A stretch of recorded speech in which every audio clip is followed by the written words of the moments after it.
नमस्कार प्रिय भक्तों, आज मैं कजरी तीज व्रत कथा सुनाऊंगी। कजरी तीज सुहागिनों के लिए सबसे खास पर्व है। कथा सुनने से अखंड सौभाग्य की प्राप्ति होती है।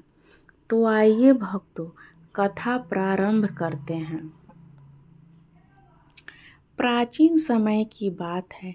किसी गांव में एक गरीब ब्राह्मण अपनी पत्नी के साथ निवास करता था। ब्राह्मण अत्यंत निर्धन और उन दोनों के लिए 2 वक्त की रोटी जुटा पाना भी काफ़ी मुश्किल होता था। इस गरीबों के बीच जैसे तैसे दोनों अपना गुजर बसर कर रहे थे। ब्राह्मण की पत्नी भगवान की भक्ति में बहुत विश्वास रखती थी, इसलिए भाद्रपद माह के कृष्ण पक्ष की तृतीया तिथि को उसने अपने मन में कजरी तीज का व्रत रखने का संकल्प लिया। उसने अपने पति को बताया कि वह कजरी तीज पर व्रत करना चाहती है, जिसके लिए उसे सत्तू की आवश्यकता होगी। ब्राह्मण की पत्नी ने आगे कहा कि आप मेरे लिए कहीं से सत्तू ले आएं, ताकि मेरा व्रत संपूर्ण हो सके। पत्नी की बात सुनकर ब्राह्मण काफ़ी चिंतित हो गया, क्योंकि उसके पास सत्तू खरीदने के लिए धन नहीं था।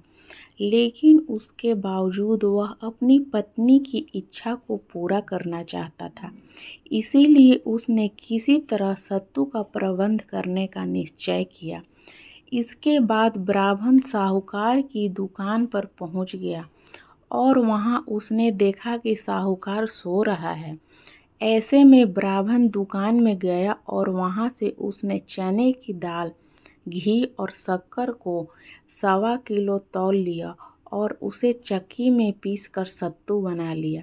जब वह सत्तू लेकर वहां से जाने लगा, तब साहूकार की नींद खुली और वह जोर जोर से चिल्लाने लगा। यह सुनकर ब्राह्मण ने उसे बताया कि मैं चोर नहीं हूँ, मेरी पत्नी ने आज कजरी तीज का व्रत रखा है, जिसके लिए उसे सत्तू की आवश्यकता है। इसीलिए मैं सिर्फ यहाँ से 1.25 किलो सत्तू बनाकर ले जा रहा हूँ। इसके अलावा मैंने तुम्हारे दुकान से और कुछ भी नहीं लिया। ब्राह्मण की बात सुनकर साहूकार ने उसकी तलाशी ली, जिसमें उसे ब्राह्मण के पास सत्तू के अलावा कुछ नहीं मिला। यह देखकर साहूकार को बहुत पछतावा हुआ और उसने ब्राह्मण से काफ़ी मांगते हुए कहा, आज से मैं तुम्हारी पत्नी को अपनी बहन मानता हूँ। इसके बाद साहूकार ने ब्राह्मण को धन और घर का कुछ सामान देकर विदा कर दिया। इस प्रकार भगवान शंकर और माता पार्वती के आशीर्वाद से ब्राह्मण की पत्नी का व्रत पूर्ण हुआ।